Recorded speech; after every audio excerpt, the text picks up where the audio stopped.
Hey guys, आज हमारा topic है CSAT preparation strategy, how to prepare for CSAT exam efficiently.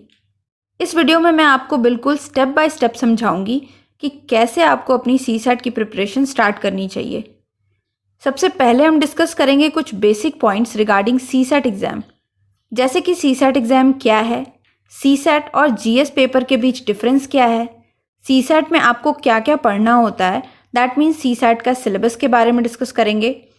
CSAT preparation की book list या resources क्या क्या हैं, step by step preparation strategy for CSAT, इसके बारे में भी डिस्कस करेंगे। सीसैट के प्रिपरेशन के लिए आपको कोचिंग की ज़रूरत है या नहीं, इसके बारे में डिस्कस करेंगे।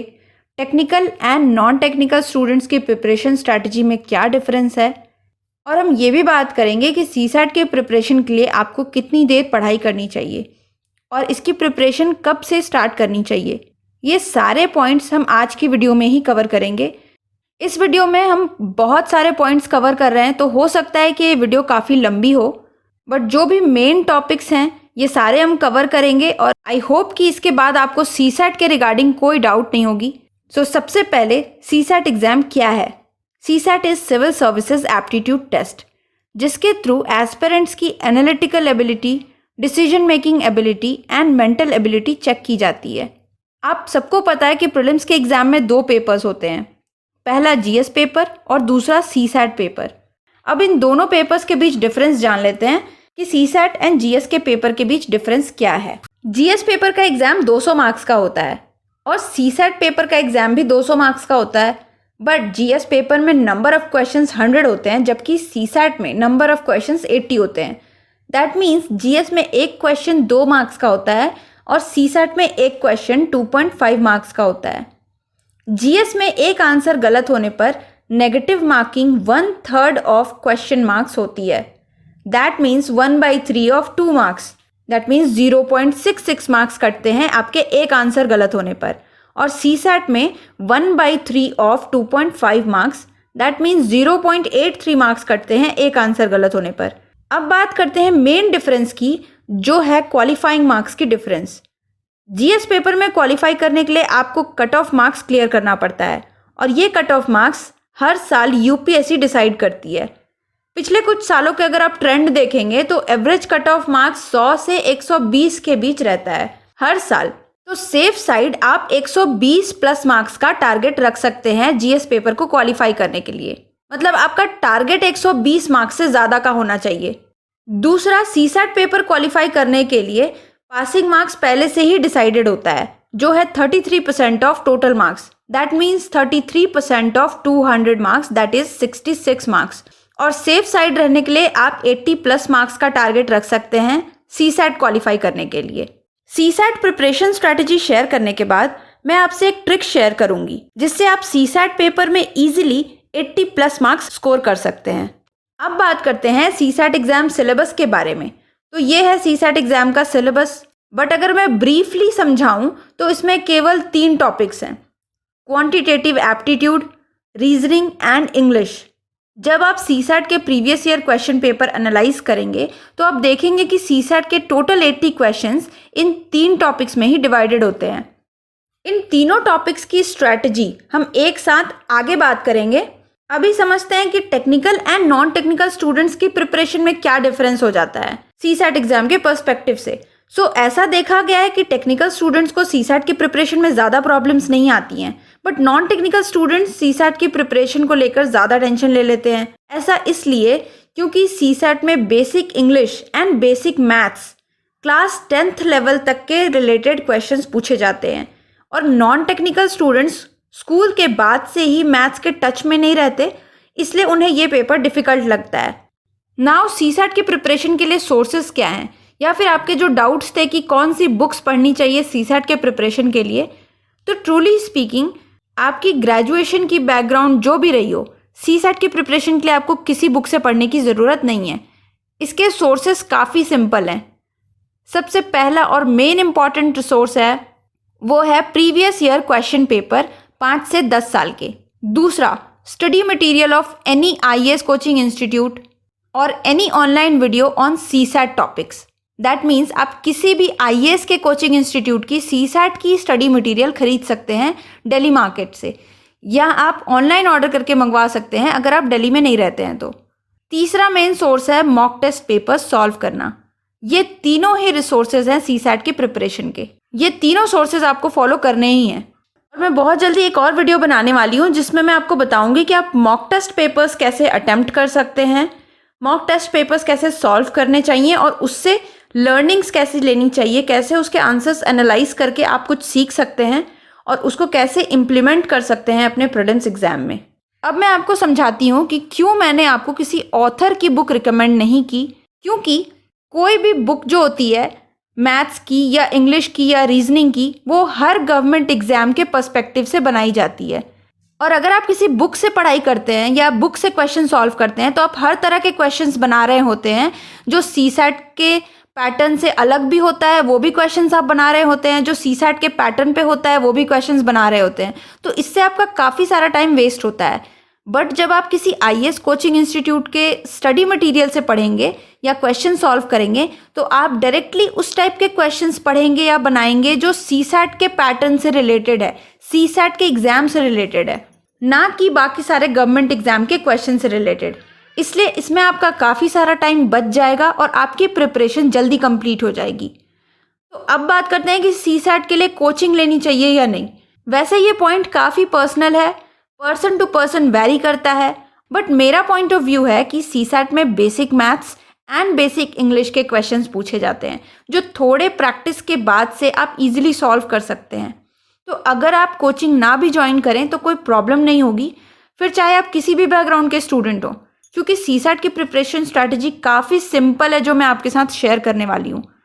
आप बस किसी भी कोचिंग इंस्टीट्यूट से सीसैट की स्टडी मटेरियल मंगवा लें और जिस टॉपिक में आपको प्रॉब्लम हो रही है उसे यूट्यूब से ऑनलाइन प्रिपेयर कर लें और जो भी मैंने रिसोर्सेज बताए हैं उसे स्टेप बाय स्टेप फॉलो कर लें। Now CSAT preparation strategy. CSAT की प्रिपरेशन का सबसे इजी तरीका है, जो भी मैंने रिसोर्सेज आपको बताए हैं आप उसे स्टेप बाय स्टेप फॉलो करें। सबसे पहले आप प्रीवियस ईयर क्वेश्चन पेपर लें 5 से 10 साल के और उसे सॉल्व करना स्टार्ट करें वन बाय वन और उनके आंसर्स भी एनालाइज करें। तो पहले 2 से 3 साल के पेपर सॉल्व करने से ही आपको समझ आ जाएगा कि आपके स्ट्रॉन्ग पॉइंट्स कौन से हैं, आपके वीक एरियाज कौन से हैं, किन टॉपिक्स में आप कमज़ोर हैं, सबसे ज़्यादा गलतियाँ किन क्वेश्चंस में आप कर रहे हैं। ये सब आपको प्रीवियस ईयर के 2 से 3 साल के पेपर सॉल्व करते वक्त ही समझ आ जाएगा। उसके बाद आप उन टॉपिक्स की लिस्ट बना लें जिन टॉपिक्स में आपको प्रॉब्लम हो रही है, जिन टॉपिक्स के क्वेश्चन आप बना नहीं पा रहे हैं या गलतियां ज़्यादा हो रही है, उन टॉपिक्स को लिस्ट डाउन कर लें। उसके बाद आपको अपने सीसैट के स्टडी मटेरियल से उन टॉपिक्स को प्रिपेयर कर लेना है। जो भी आपने लिस्ट बनाई है वन बाय वन उसे कंप्लीट करते जाएं। अगर आपको स्टडी मटेरियल से समझने में कहीं परेशानी आ रही है या कोई कंसेप्ट समझ नहीं आ रहा है तो आप यूट्यूब से पर्टिकुलरली उन टॉपिक्स को समझ सकते हैं जिसमें आपको बहुत ज़्यादा प्रॉब्लम है। अभी यूट्यूब में तो काफ़ी सारे चैनल पे सारे टॉपिक्स प्रिपेयर कराने स्टार्ट कर दिए हैं, तो पर्टिकुलरली आप किसी एक टॉपिक को यूट्यूब से देखकर पढ़ लेते हैं तो वो आपका टॉपिक भी क्लियर हो जाएगा, प्लस आपका टाइम और पैसा दोनों बच जाएगा। जैसे ही वन बाय वन आपकी सारी टॉपिक्स की प्रिपरेशन कंप्लीट हो जाए उसके बाद आप मॉक टेस्ट पेपर्स या बचे हुए previous year question papers solve करना स्टार्ट कर दें। और ये तीसरा प्रोसेस आपको तभी करना है जब आपने सारे टॉपिक्स कंप्लीट कर लिए होंगे प्रिपरेशन करके। जो भी टॉपिक्स आपके गलत हो रहे थे, जो टॉपिक्स में आपको डाउट्स थे, वो सारे टॉपिक्स कंप्लीट कर लेने के बाद, बिल्कुल अच्छी तरह पढ़ लेने के बाद ही आप अपने मॉक टेस्ट पेपर सॉल्व करें। अब जब आप मॉक टेस्ट पेपर सॉल्व कर रहे होंगे तो उसमें आपको एक बात ध्यान रखनी है कि आपको कंसिस्टेंटली 80+ मार्क्स का टारगेट रखना है। अगर आपके मार्क्स 80+ हैं कंसिस्टेंटली, सारे पेपर जितने पेपर्स आपने सॉल्व किए हैं उसमें 80+ मार्क्स आ रहे हैं, that means you are done with CSAT preparation. और अगर आपके 80 से कम मार्क्स आ रहे हैं, 70, 75 इस तरह के मार्क्स आ रहे हैं, तो भी आपको अपनी प्रिपरेशन थोड़ी और करनी होगी ताकि आपका 80+ मार्क्स आए। तो ये थी सीसैट प्रिपरेशन स्ट्रैटेजी। अब मैं आपसे एक ट्रिक शेयर करूंगी जो मैंने आपको पहले कहा था। इससे आपका बैकग्राउंड जो भी हो आप इजीली 80+ मार्क्स स्कोर कर सकते हैं सीसैट के पेपर में। तो हमने बात की थी सीसैट के सिलेबस की कि अगर हम उसको समराइज करें तो हमें मेनली 3 टॉपिक्स मिलते हैं, मैथ्स, इंग्लिश एंड रीजनिंग। और सीसैट के सारे 80 क्वेश्चंस इन्हीं से होते हैं। तो इन तीनों सब्जेक्ट्स के पिछले कुछ सालों का ट्रेंड देखें तो मैथ्स में ऑन एन एवरेज 30 से 40 क्वेश्चंस पूछे गए हैं, इंग्लिश में 25 से 30 क्वेश्चन और रीजनिंग में 15 से 20 क्वेश्चन पूछे गए हैं सीसैट के पेपर में पिछले कुछ सालों में। तो इस ट्रेंड को देखते हुए अगर हम अपना एक डेटा बनाएं तो सपोज कि मैथ्स में 30 क्वेश्चन पूछे जा रहे हैं, इंग्लिश में 30 क्वेश्चन पूछे जा रहे हैं और रीजनिंग में 20 क्वेश्चन पूछे जा रहे हैं। अगर रीजनिंग की बात करें तो रीजनिंग एक ऐसा सब्जेक्ट है जिसमें कुछ क्वेश्चंस आपको मिलेंगे जो मैथ्स के टाइप के होंगे और कुछ क्वेश्चंस मिलेंगे इंग्लिश के टाइप के। तो अगर इस 80 क्वेश्चन को अगर हम 40 और 40 क्वेश्चन में डिवाइड करते हैं तो जब आप क्वेश्चन सॉल्व कर रहे होंगे तो 40 ऐसे क्वेश्चन मिलेंगे जो मैथ्स के टाइप के होंगे और 40 ऐसे क्वेश्चन मिलेंगे जो इंग्लिश या इंग्लिश के टाइप के होंगे। इन दोनों ही सब्जेक्ट में मैंने रीजनिंग को इंक्लूड करके कहा है। ऐसा मैं इसलिए कह रही हूँ क्योंकि अगर रीजनिंग को एक कॉमन सब्जेक्ट मानकर चलें तो कुछ ऐसे स्टूडेंट होंगे जो मैथ्स में बहुत स्ट्रांग होंगे और कुछ स्टूडेंट्स ऐसे होंगे जो इंग्लिश में स्ट्रांग होंगे या जिन्हें इंग्लिश की पढ़ाई करनी अच्छी लगती है, और कुछ स्टूडेंट्स ऐसे होते हैं जिनको मैथ्स और इंग्लिश दोनों सब्जेक्ट्स में प्रॉब्लम होती है। तो जिन स्टूडेंट्स को मैथ्स और इंग्लिश दोनों में प्रॉब्लम है उनके लिए मैं स्ट्रैटेजी आगे शेयर करूंगी। पहले हम बात कर लेते हैं इस डेटा पर, जो डेटा हमने बनाया है कि मैथ्स के 30 क्वेश्चन, इंग्लिश के 30 क्वेश्चन और रीजनिंग के 20 क्वेश्चंस। इस डेटा पर आपको अपनी प्रिपरेशन कैसे करनी है। तो इसमें सबसे पहला पॉइंट ये आएगा कि जिन स्टूडेंट्स का मैथ्स अच्छा होगा उन्हें मैथ्स या मैथ्स के टाइप के क्वेश्चन सॉल्व करने में कोई प्रॉब्लम नहीं होगी।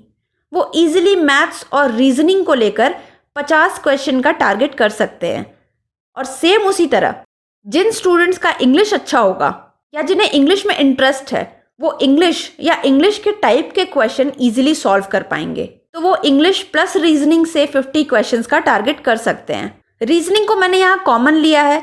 रीजनिंग में अगर इंग्लिश के टाइप के क्वेश्चन हो या मैथ्स के टाइप के क्वेश्चन हो, रीजनिंग की प्रैक्टिस आपको करनी ही पड़ेगी, चाहे आप किसी भी बैकग्राउंड के हों। बट मैथ्स या इंग्लिश किसी एक में आपको अपना स्ट्रॉन्ग पॉइंट ढूंढना है एंड देन रीजनिंग को कॉमन सब्जेक्ट रखकर पढ़ाई करनी है। सो दोनों केसेस में आपने 50 क्वेश्चन का टारगेट किया। दैट मीन्स आपने 50 इंटू 2.5 मतलब 125 मार्क्स अटेम्प्ट किए अपने पेपर में। सपोज कि उसमें आपके 10 आंसर्स गलत हो जाते हैं।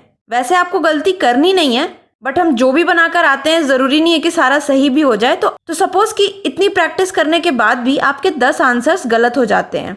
तो अब आप इस कैलकुलेशन को समझिए कि आपने 40 आंसर्स सही किए तो आपको मार्क्स मिलेंगे 40 इंटू 2.5 मतलब कि 100 मार्क्स, और उसमें से आपके 10 गलत होते हैं तो नेगेटिव मार्किंग जाएगी 10 इंटू 0.83 मतलब कि 8.3 मार्क्स। तो आपके टोटल मार्क्स आपने स्कोर किए 100 माइनस 8.3 दैट इज 91.7 मार्क्स। मतलब आप फिर भी सेफ साइड हो अपने टारगेट 80 मार्क्स के। सो मैं जो आपको ट्रिक बताने वाली थी वो यही थी कि सबसे पहले आपको अपना स्ट्रॉन्ग एरिया पता होना चाहिए कि आप किस सब्जेक्ट में ज़्यादा स्ट्रॉन्ग हैं, मैथ्स में या इंग्लिश में। मैथ्स के क्वेश्चन आप इजीली सॉल्व कर पाते हैं या इंग्लिश के क्वेश्चन इजीली सॉल्व कर पाते हैं। और जैसे ही आपको अपना स्ट्रॉन्ग सब्जेक्ट पता चल गया आप उसकी प्रिपरेशन अच्छे से कर लो। उन्हीं क्वेश्चंस को टारगेट करो जो आपके अपने सब्जेक्ट के हैं और उसके साथ रीजनिंग की प्रैक्टिस अच्छे से कर लो।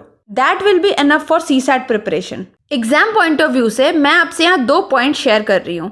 पहला, जब आपने अपना स्ट्रॉन्ग सब्जेक्ट चूज कर लिया, उसकी प्रिपरेशन अच्छे से कर ली, तो ऐसे कई स्टूडेंट्स होते हैं जो दूसरे सब्जेक्ट्स की टेंशन लेने लगते हैं। सपोज आप मैथ्स के स्टूडेंट हैं और आपको लग रहा है कि अब मेरी इंग्लिश की प्रिपरेशन रह चुकी है, या आप इंग्लिश के स्टूडेंट हैं, आपको लग रहा है कि मैं मैथ्स की प्रिपरेशन कैसे करूं। तो इस चीज़ की टेंशन मत लें आप। जब आपने अपने स्ट्रॉन्ग एरिया पे फोकस कर लिया है, उसके 50 क्वेश्चंस टारगेट कर लिए हैं, उसे प्रैक्टिस कर लिया है, तो आप जब मॉक टेस्ट पेपर सॉल्व करेंगे तो उन्हीं 50 क्वेश्चंस को आप टारगेट करें। और आपकी कोशिश यही रहनी चाहिए कि आपने 80 से ज़्यादा मार्क्स स्कोर किया है अपने सारे मॉक टेस्ट में। ये सिंपल स्ट्रैटेजी लेकर आप प्रोसीड कर सकते हैं अपने सीसैट प्रिपरेशन को, ना कि दूसरे सब्जेक्ट की टेंशन लेकर। बिल्कुल आराम से अपने स्ट्रॉन्ग सब्जेक्ट की प्रिपरेशन कीजिए और उसमें 100% श्योर हो जाइए कि आप जो भी करेंगे बिल्कुल अच्छा करेंगे। और दूसरा पॉइंट ये है कि अगर आपको लगता है कि एग्जाम में आपने 50 क्वेश्चन सॉल्व कर लिए जो अपने स्ट्रॉन्ग एरिया के थे, उसके बाद भी आपको और क्वेश्चंस अटेम्प्ट करने हैं, तो आप उन्हीं क्वेश्चंस को टारगेट करें जिसमें आप 100% श्योर हों और आपको लगता हो कि आप उसे बिल्कुल सही सॉल्व करेंगे। क्योंकि जैसा मैंने आपको नेगेटिव मार्किंग का स्कोर बताया था कैलकुलेट करके, तो उसमें आपके टारगेट मार्क्स से आपके ऊपर मार्क्स आ रहे हैं 50 क्वेश्चन सॉल्व करने पे। फिर भी अगर आपको उससे ज्यादा क्वेश्चन सॉल्व करने हैं तो मेक श्योर कि जो भी आप क्वेश्चन बनाएं उसके आंसर्स गलत ना हो, अदरवाइज आपकी नेगेटिव मार्किंग बहुत ज्यादा हो जाएगी और जो आपके 90 मार्क्स भी आ रहे थे वो भी कम होने के चांसेस हैं। तो इन दो बातों का आप जरूर ध्यान रखें अपने मॉक टेस्ट में भी और अपने सीसैट के एग्जाम में भी। अब बात करते हैं कि जिन स्टूडेंट्स का दोनों सब्जेक्ट वीक है उनके लिए क्या स्ट्रैटेजी होगी। तो जो स्टूडेंट्स दोनों सब्जेक्ट्स में वीक हैं, इंग्लिश और मैथ्स दोनों में ही, उनकी स्ट्रैटेजी ये होगी कि आप प्रीलिम्स एग्जाम के 3 महीने पहले से हर वीक में 2 से 3 दिन अपनी रूटीन से 2-2 घंटे का टाइम निकालकर सीसैट की प्रिपरेशन करें। सोर्सेज जो मैंने बताए हैं उससे, या फिर अगर आपको लगता है कि आपको कोचिंग की ज़रूरत है तो you can join coaching also, but हर वीक में 2 से 3 दिन ही काफ़ी हैं सीसैट के प्रिपरेशन के लिए। और सीसैट की प्रिपरेशन हमेशा प्रीलिम्स एग्जाम के 3 महीने पहले से भी आप कर सकते हैं। इसके लिए ज़रूरी नहीं कि आप पूरे 1 साल पहले से तैयारी कर रहे हो प्रीलिम्स की, क्योंकि जनरल स्टडीज़ का सिलेबस काफ़ी वास्ट होता है, उसके कट ऑफ मार्क्स भी काफ़ी हाई जाते हैं। क्या पूछा जाएगा क्या नहीं पूछा जाएगा इसकी कोई श्योरिटी नहीं होती है। तो सबसे ज़्यादा आपको अपने जनरल स्टडीज़ के पेपर में ध्यान देना है और प्रीलिम्स एग्जाम के 3 महीने पहले से आपको अपने सीसैट पेपर पे भी ध्यान देना है, क्योंकि ऑब्वियसली ये भी एक क्वालिफाइंग पेपर होता है। बट सीसैट का पेपर ये श्योरिटी देता है कि अगर आपने अच्छे से प्रैक्टिस की है तो आप सीसैट में बिल्कुल आराम से क्वालिफाई कर जाएंगे, अगर आपने 3 महीने पहले से अच्छे से प्रैक्टिस कर रखी है तो। और जैसा कि मैंने कहा कि आप अपने दिमाग में बिल्कुल फिट कर लें इस बात को कि आपको 80+ से ज़्यादा मार्क्स लाने हैं, क्योंकि पासिंग मार्क्स आपका 66 है। बहुत ज़्यादा मार्क्स लाकर भी आप कुछ नहीं कर रहे हैं और कम मार्क्स लाने से तो आप क्वालिफाई कर ही नहीं पाएंगे। इसीलिए एक बेसिक पॉइंट्स जैसे 80+ मार्क्स का आप टारगेट ले लें और उसे क्वालिफाई करने की कोशिश करें। जो भी मॉक टेस्ट सीरीज दें उसमें कोशिश करें कि सारे मॉक टेस्ट पेपर में आप 80 से ऊपर ही मार्क्स लेकर आएँ। और अगर कंसिस्टेंटली 80 से ऊपर आपके मार्क्स आ रहे हैं, मतलब आप एग्जाम में भी 80 से ऊपर मार्क्स लेकर आएंगे। So that is all for today. अगर आपको मेरी इस वीडियो से रिगार्डिंग कोई भी डाउट है तो आप मुझे पूछिए कमेंट सेक्शन में। और अब मिलते हैं अपनी अगली वीडियो में, जिसका टॉपिक ये होगा कि आपको प्रीलिम्स के एग्जाम के लिए क्या करना चाहिए क्या नहीं करना चाहिए, what you should do and what you should not do for prelims exam. So all the best.